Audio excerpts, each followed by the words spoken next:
Há algo no rio que não pede atenção, não chama, não disputa, não se impõe como fazem as coisas que desejam ser vistas. E ainda assim, prende o olhar, como se houvesse nele uma linguagem anterior às palavras, como se a água dissesse algo que o pensamento ainda não alcança, não pela força, mas pelo movimento, pela forma como passa, sem pressa e sem hesitação, pela maneira como toca a margem, acolhe a pedra, recebe a sombra das árvores e segue, porque o rio nunca está exatamente onde você o viu pela última vez. A água mudou, a superfície mudou, a luz sobre ela mudou, o som já não é o mesmo, e ainda assim, é o mesmo, como um nome antigo, dito por vozes diferentes, como um ensinamento que não permanece por repetir a forma, mas por guardar o princípio. Talvez seja isso que inquieta. Não a mudança em si, mas a presença de algo que muda sem se perder. Você olha, e algo em você percebe. Há uma continuidade ali, sem rigidez, sem defesa, sem a necessidade de permanecer idêntico, para continuar sendo um seguir, sem se fixar, como se a verdadeira permanência não estivesse em resistir ao tempo, mas em atravessá-lo, sem romper o vínculo com a origem.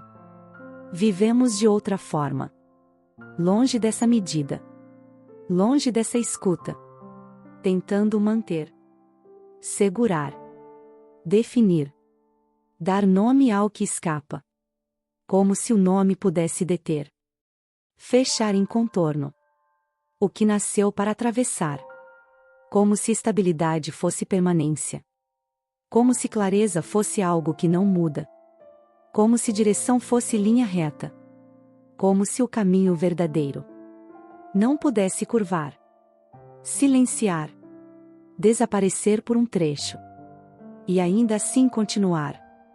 Mas a maior parte do que chamamos de controle é apenas resistência ao fluxo. É a mão contra a corrente. É a mente exigindo forma antes da hora. É o medo tentando transformar mistério em cálculo. E isso cansa. Cansa o corpo.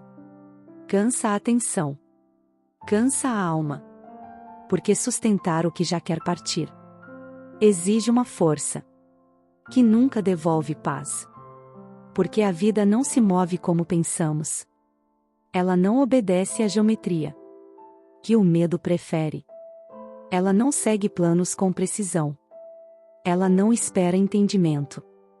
Ela não pede licença. Aquilo em nós que só confia no que pode prever. Ela passa. Como passam as estações sobre o bosque. Como a névoa atravessa a colina. Antes que alguém a nomeie. Mesmo quando você tenta interromper. Mesmo quando ergue diques interiores. Mesmo quando insiste em chamar de prudência aquilo que, muitas vezes, é apenas recusa. O rio não decide para onde ir. Ele não se senta diante do mundo para exigir garantias.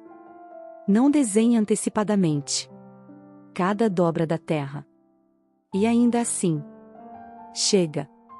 Não porque escolhe o caminho mais fácil, mas porque não resiste ao terreno. Porque escuta a inclinação. Porque reconhece a pedra, sem transformá-la em inimiga. Porque entende, em sua sabedoria silenciosa, que seguir não é dominar a paisagem, mas responder a ela.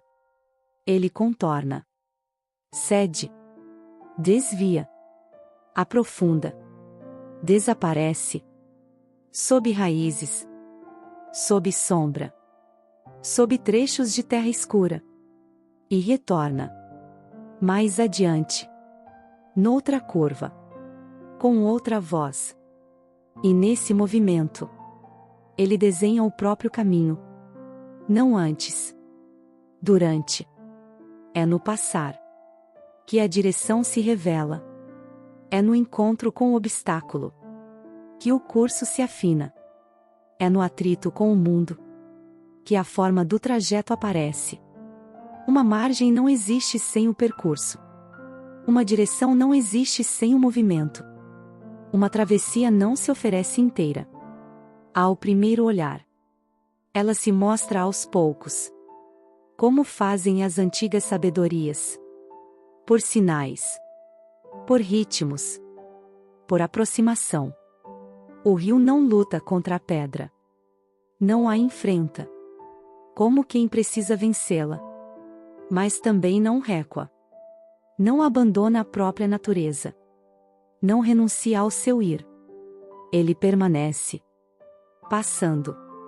E nessa passagem contínua, nessa fidelidade sem rigidez, há uma força mais antiga do que a violência.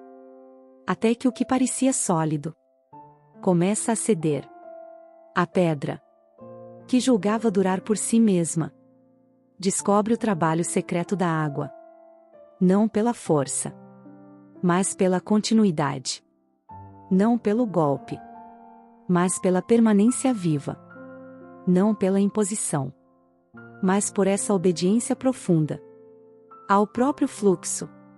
Talvez o ensinamento não esteja no destino, nem na chegada, nem no lugar que um dia poderá receber um nome, mas na forma como algo segue, mesmo sem garantias, mesmo sem testemunho, mesmo sem aplauso, sem controle total, sem mapa completo, sem a falsa segurança de enxergar tudo antes.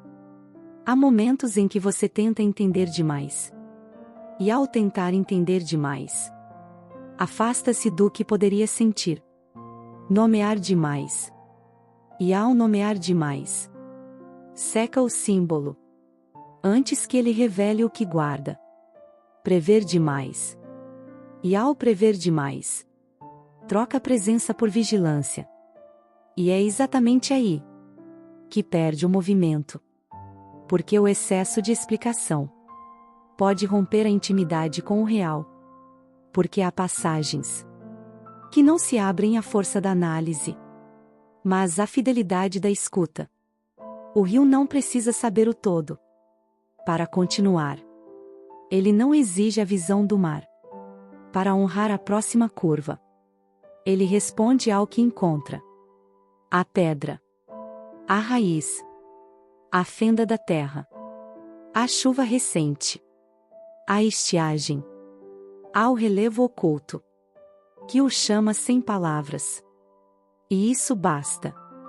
Talvez exista um outro tipo de inteligência, mais antiga que o controle, mais silenciosa que o cálculo, mais próxima da floresta do que da máquina, que não antecipa, mas acompanha, que não força a direção, mas reconhece inclinações, que não controla o caminho, mas percebe por onde a vida já está passando. Uma inteligência de escuta, de atenção, de presença ajustada, como a de quem entra num bosque antigo e entende que nem tudo precisa ser conquistado. Algumas coisas precisam apenas ser ouvidas. Talvez seja isso que em você ainda lembra. Não um método, não uma fórmula, mas uma memória. Uma lembrança sem imagem nítida, e ainda assim verdadeira, de que viver talvez seja menos impor trajeto, e mais reconhecer o curso. Você olha para o rio e vê movimento. A superfície cintila. A corrente avança. A margem recebe e devolve ecos. Tudo parece passagem. Mas o que realmente está ali é continuidade.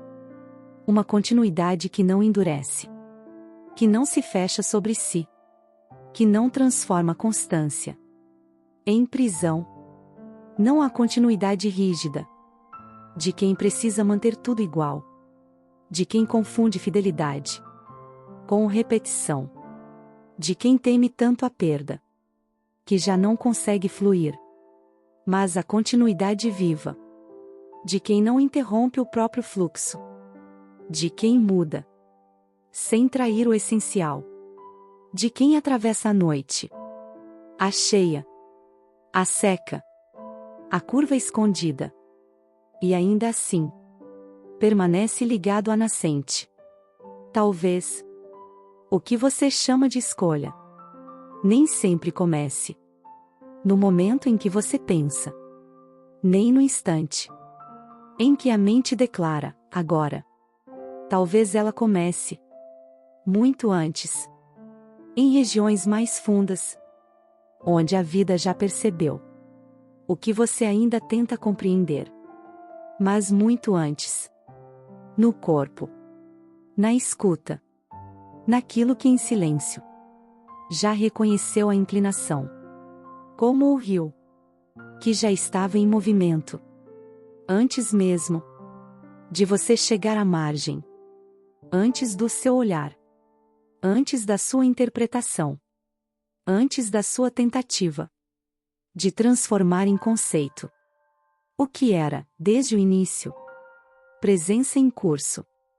E talvez ainda esteja passando sob aquilo que em você resiste, tocando, sem violência, a pedra interior, seguindo, mesmo onde você chama de espera, antes mesmo de você chegar à margem,